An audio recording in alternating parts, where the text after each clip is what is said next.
It's not too much of a damper that you have to take notes now.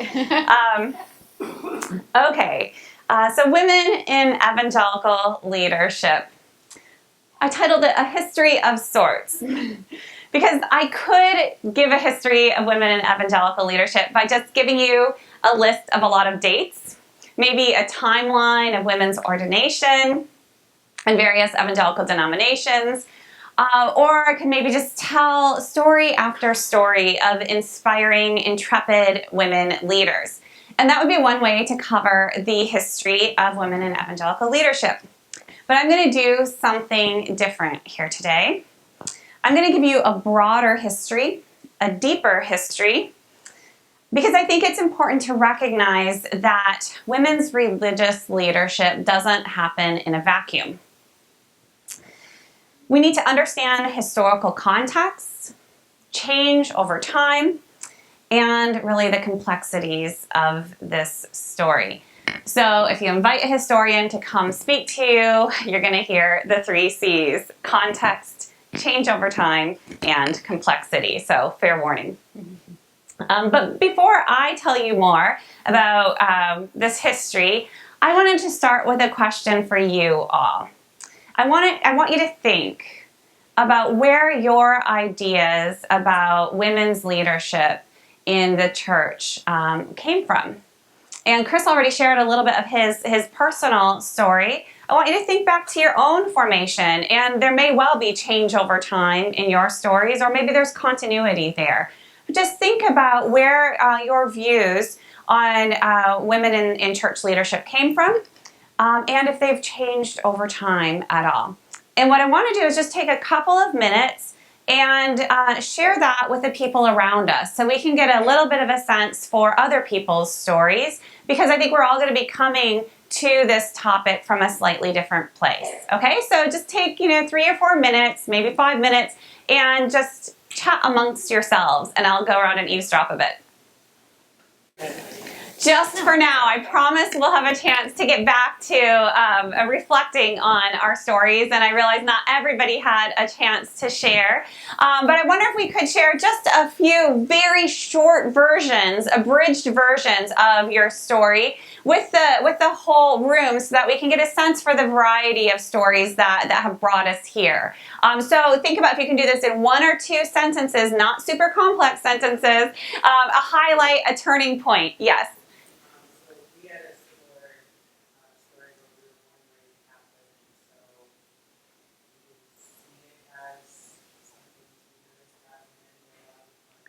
Yep.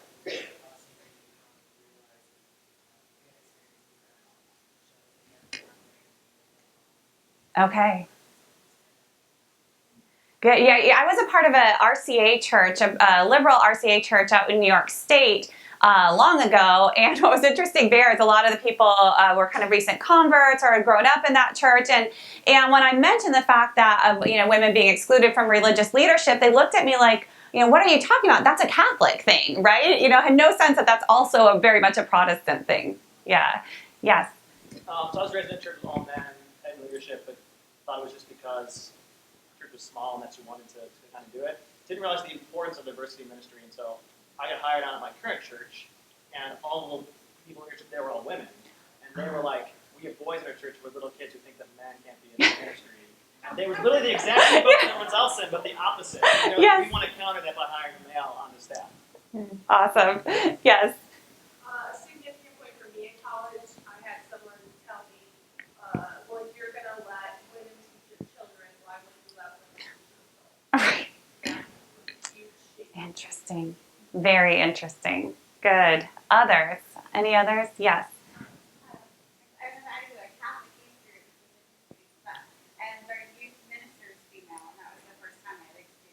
Okay. Any others? Yes. After coming back from one of my first Young Life Seminary classes, I remember having dinner with my parents and my mom, engaging in the conversation way more than my dad, and my mom being highly educated in an area that I didn't know. And I asked her, I was like, Mom, where'd you learn all this stuff? And she's like, oh, in college, and I'm just really curious about that stuff. And I just have never and realizing she never was given opportunities in our family, or in our church, Yeah. even though she was highly gifted and talented. And that made me sad. Yeah. Great. Well, let hold some of these stories, and again, we will come back to these. And I think for this first section, I want to make the point that questions about women in church leadership are often enmeshed in questions about the relationship between Christianity and feminism. And so I'm going to start off today by offering a bit of historical perspective on that rather contentious relationship. Okay, Christianity and feminism, Christian feminism. And I'm going to start by offering my own personal story, or at least one element of it. So when I was growing up, I didn't hear much about women's rights or feminism.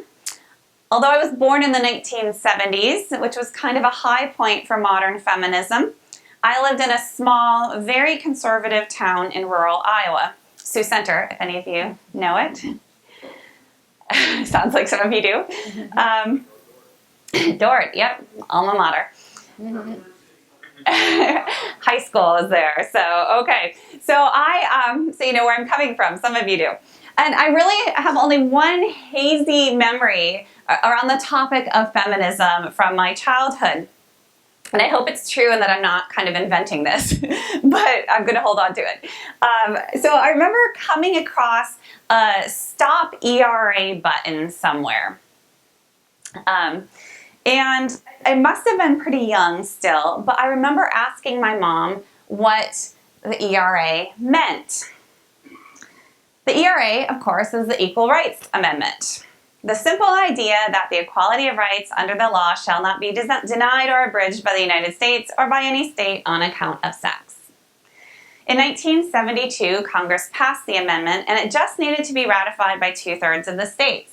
Things were going very smoothly. There was broad bipartisan support until conservative activists led by Phyllis Schlafly, a conservative Catholic, began to oppose the ERA. She was soon joined by a prominent evangelical woman by the name of Beverly LaHaye. If you've heard of the name LaHaye before, she is the wife of Tim LaHaye, author of the Left Behind series, and also the founder of the Council for National Policy, if you like more conspiratorial thinking. And it was a controversy around ratification that I'm guessing caught my attention and prompted me to ask my mom about it. But her answer confused me. It was clear that she was not in favor of the ERA. But when she explained it to me, it was basically the idea that women should have equal rights. It honestly seemed like a pretty good idea as far as I was concerned. But growing up, I absolutely got the idea that Christianity and feminism were incompatible. So much so that when I arrived in graduate school, I went to the University of Notre Dame. I know there's some South Bend folks here. I was very unprepared, caught off guard when that first semester in a seminar on American history, in which I was the only woman, I was invited or asked to give, quote unquote, the feminist perspective on some topic or another. So I'm starting to sweat at this point, right? Totally stumped, don't want to look stupid. I fumbled around and I finally just said that I could only provide my own perspective, not the feminist one. Again, I had only a very hazy idea of what feminism was, and it wasn't a good one. So the prof, however, took my response as a very astute observation that, of course, there were multiple feminisms, and he apologized for his ridiculous question that he expected me to offer the feminist one. But he totally missed my point. I really knew next to nothing about feminism. In fact, I grew up in a religious tradition where women's leadership was forbidden. My exposure to women's rights was limited to debates over whether women could serve as elders, pastors, and deacons. And my home church issued a clear and resounding no to each of these questions, and to this day, it still does. Except they have recently opened the position of usher to women. And only one woman volunteered, and looks to be that way for quite some time.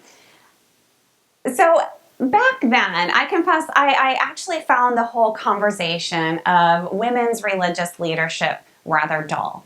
It seemed like a yes or no, black or white question, and it just led to a lot of fighting, and I didn't really see the point. But it was in that first semester of graduate school that I read my first book on women's history.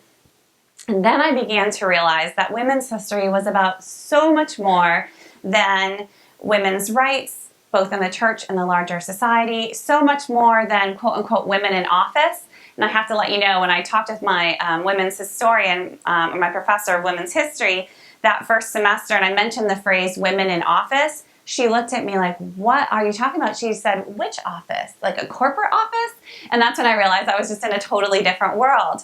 Women's history is about the entire breadth of women's experiences. It's about gender, about masculinity and femininity, about power, about the entire way that society is organized.